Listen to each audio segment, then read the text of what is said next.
There is an old house in the country on an island in the middle of a lake. It had been built in the 1800s. No one had lived there for years. Ivy covered the windows, doors, and the whole home. Around the lake, people were living who had never been to the house.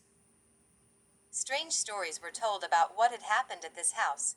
Rumors that locals had disappeared and people who had gone to the house to hunt for ghosts had never returned.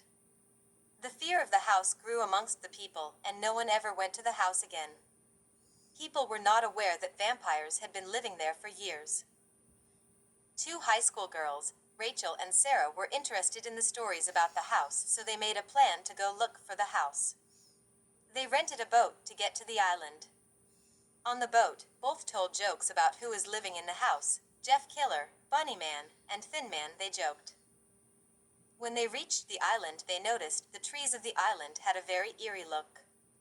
Sarah and Rachel started walking into woods towards the house. Suddenly both were overcome with the feeling that something was watching them. While walking in woods, they noticed there was not a single animal in woods, not even birds. Approaching the house, they walking up to the door, which was the one part of the house lacking ivy. Rachel kicked in the door, and it creaked open. The sun was shining in through the door, as it opened as if sunlight had never touched the floor. The walls remained complete darkness.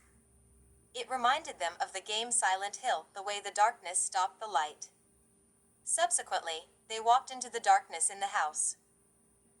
Rachel was just barely through the doorway of the house. Her friend Sarah rushed in fast, and Rachel was right behind. They heard a voice singing, "Where are you? I am coming to find you." Rachel felt hands grab her neck. She felt a tongue lick her neck and fangs press into her before biting her on the neck. She couldn't see who it was other than their dyed red hair. Sarah called to Rachel when she noticed the blood running down her neck. The voice started singing again. Now they had noticed it had an Irish accent. "Where are you going?" Sarah rushed outside away the house to get on the boat. Paddling across as quickly as she could, she soon got close to the mainland. Sarah saw her friends near a pump house nearby Lake Shore. Sarah called to her friends to bring a phone, then she told what happened to Rachel. Send. Attach.